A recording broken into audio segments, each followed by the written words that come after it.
Okay, so today Morgan and I are presenting on the topic of group homes for adults with developmental disabilities. So a group home is a residential facility that is inhabited by individuals who are in need of extra support services. So there are staff members who inhabit this house or the facility with the individuals receiving support, and they are there 24/7. So there's always somebody there for the residents.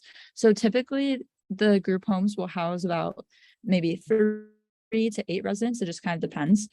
Group homes can serve various types of populations. For example, maybe individuals who are recovering from substance abuse, troubled youth, individuals with mental health illnesses, people with physical disabilities, or adults with developmental disabilities, which is the specific population that we are focusing on today. The stay in a long-term or a stay in a group home can be either long-term or short-term, just depending on the needs of the individual. The purpose of a group home is to foster a sense of community and independence for the residents. It is very important for the staff members of the group home to focus on establishing routines, healthy habits, and maintaining the safety for these residents. So within the population of adults with developmental disabilities, there's a lot of diversity. Just a little reminder of what the definition of developmental disabilities is. These are conditions that impair the physical, cognitive, language, or behavioral development. Some examples of developmental disabilities include autism spectrum disorder, CP, hearing loss, any type of intellectual disability, vision impairment, Down syndrome, or fetal alcohol syndrome.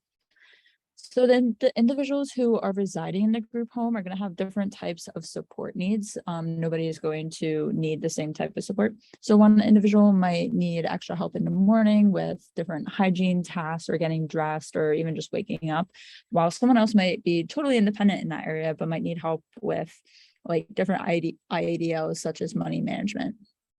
There will also be diversity within the physical needs of these individuals. So some of the individuals might be fully ambulatory, while some might need to use mobility devices. And of course, developmental disabilities do not discriminate. So the members of these group homes are going to be individuals of all backgrounds, experiences, cultures, genders, and races.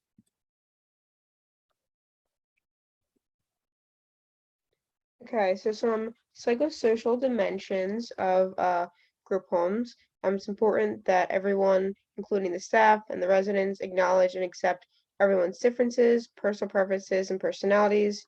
Everyone knows that everyone is different and everyone has different boundaries and different likes and dislikes. So it's important to respect everyone else's differences.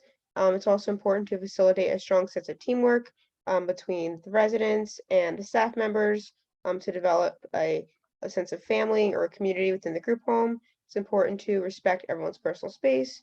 Everyone has personal boundaries, and it's important that they are respected. It's important to be patient with the housemates. Everyone can get frustrated or upset over different things, and it's important to be patient. And lastly, it also might be difficult for some individuals within the group home to be living separately from their family members, friends, or pets. So this also could take an emotional toll on them.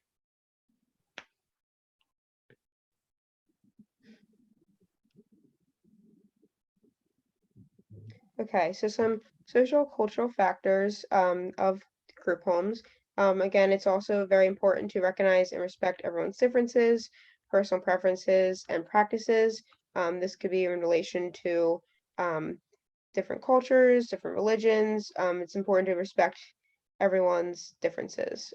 Also, it's important to ensure that everyone is included and that they are engaged within social relationships with other residents, with the staff, with family, or other members of the community. It's important that everyone is included and engaged in household activities within the group home. And lastly, it's important that everyone is engaged within the community.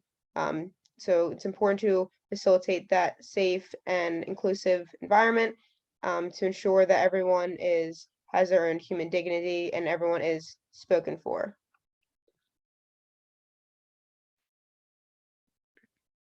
So there have been several benefits found for the individuals who are living in group homes that are culturally responsive and meet all of those kind of check boxes that Morgan and I discussed in the previous slides. So one specific study that I found is really interesting found that individuals with developmental disabilities who are living in group homes did demonstrate improvements in a few really important areas, such as their quality of life. There was also an increase in engagement in activities and relationships with other people, including like staff members, other housemates, and people within the community. There was also an improvement in their participation in the community and an increase in their choice making. And these are all areas that are really important to us as OTs. So it's really cool to find that there have been improvements for these individuals within this setting. It's also been found that group homes are really important for providing stimulating opportunities for our clients. And it's really good because it enables them to keep their minds and bodies active. So within the group home, they are introduced to new activities and hobbies and interests. They're also enabled to go on social outings. There are board games and arts and crafts opportunities within the home, and are also encouraged to participate in different hobbies. So there are a few socioeconomic factors to consider when looking at group homes. So there are a few different types of group homes. So there's privately run, which means that they don't have any hand from the government.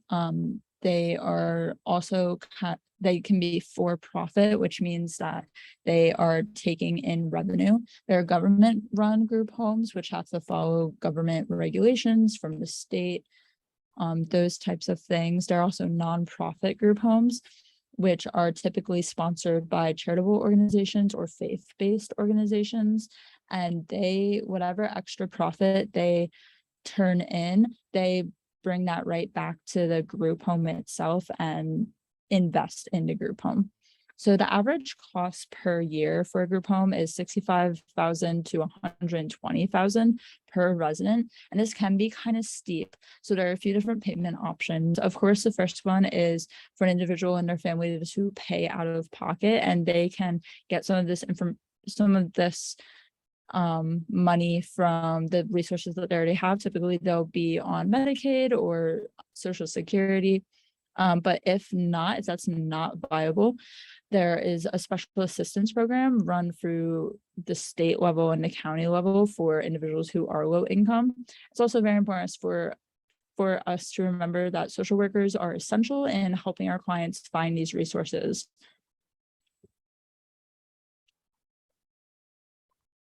Okay, so some OT assessments that could be used within this population would be one, the modified interest checklist. We did this checklist in class last semester. This will gauge a better understanding of what these individuals are interested in, different leisure activities. And then another assessment would be the COPM, which is based upon a theoretical application of the PEO model. And this assesses a person's perceived occupation performance within self-care, productivity, and leisure. And within our population that we were talking about, this measure could be filled out with like the individual and their caregiver to get a better understanding of their perceived performance. And so lastly, informal ADL and IADL observation could be used within this population to better understand someone's functioning when doing certain activities or occupations. So there are a few intervention strategies that we can use with this population and within this specific setting. The first one is preparatory activities, which are really important because within this population, sensory processing difficulties are pretty common. So preparatory activities can really help our clients to regulate their sensory needs, and that can just get us off to a better start. Icebreakers are also great when you're working with groups because it'll help increase the comfort levels between everybody. It'll just get everybody to know each other a little bit more and start that type of communication within the group. Strategies with transitions are very important because we need to be focusing a lot on time management when we're trying to get through a specific activity. Transitions are also very important when we are trying to take our residents from a preferred activity to a non-preferred activity. It's very important to use different strategies such as giving warnings for when we're going to be switching, or just like giving words of encouragement. Another strategy that we considered is making sure that the Intervention is client-centered. This will ensure that everybody remains engaged, and if the activity is meaningful, then this will motivate them to remain engaged. Another strategy is grading the activities up and down. So it's very important for us as OTs to be finding the just right challenge for not only the group as a whole, but also each individual within the group. It's totally fine to modify a step within of the activity for the group for each individual as needed.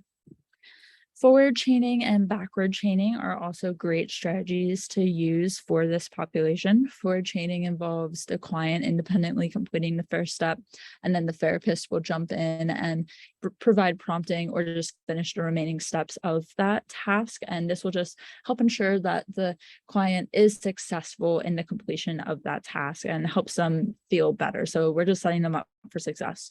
Backward chaining involves the therapist completing the first steps, and then the client will finish the remaining steps with maybe a few prompts. And this is really helpful for clients who have difficulty with initiation. So some examples of functional intervention activities that would be utilized within this population. Money management. A lot of these individuals have jobs, so they're making money, and it's important that they are managing their money well. Pet care. Again, a lot of these individuals have some pets and everything, so it's important to make sure that they're cared for. Meal preparation, which is what we're going to be doing in our group activity. We'll talk about that a little later. Some leisure activities, shopping trips within the group home, job training for those who are looking for jobs or looking to see what their interests are in relation to finding a job. Self-care and hygiene, which is a very important ADL that should not be looked over. Creating routines, home management. This could be cleaning or organizing or managing your area. Sometimes these individuals in the group homes, they might have roommates, so it's important that they're keeping their personal area clean. And lastly, laundry is an important activity as well. And so, two examples of theoretical applications that are utilized within this population. First, the PEO model. We've talked about this many, many times with all of our different previous courses. So the PE person, environment, and the occupation, and it talks about the connections between all three of these. And so this assesses the person's personal factors and environmental factors when working on an occupation to achieve overall well-being and functioning. And this model is very client-centered to ensure that everyone is being successful in their environment and when they're completing their occupation. And lastly, this other model, the multidimensional human functioning approach, I found it in the Brown book, and I thought it was very interesting to include in relation to our project and our population. And so this model considers a transaction of a person's cognitive and intellectual abilities, and the activities or tasks, the level of participation, the available supports, and the context of the performance when assessing human functioning. So our group activity is going to be focusing on the IDL of meal preparation. For our warm-up and our icebreaker, we're going to have everybody draw a picture of their favorite food, and then we'll go around in a circle and we'll share it, and I'll start the conversation about food. The actual activity is going to be, we're going to make a small salad. It's going to be about like 6 ingredients. Each member of the group is going to carry out a different role. Some of the individuals might be gathering the materials and supplies. We'll also be washing the vegetables, cutting the vegetables, assembling the salad. Everybody will then help with serving the salad, setting the table, and then there will be a cleanup of the activity. So this will just involve the normal tasks of clearing the table, washing the dishes, wiping the table. We're going to include casual discussion and conversation throughout the activity to check in with our group members and ask like how things are going, what's going well, what's not going well, do we forget anything, and if anybody is having fun, and just checking in about how they're interacting with the activity. So lastly, a rationale for our meal prep activity would be meal preparation is an IADL that's very functional and it's an important part of everyday life. And so more specifically, it is important for these individuals with developmental disabilities to be involved in everyday meaningful tasks such as cooking. And it's important that they're working together as a team as well.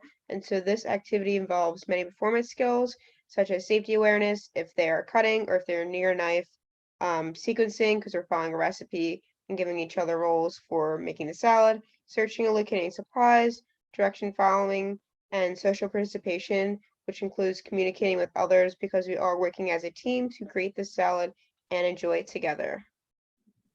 And these are our references.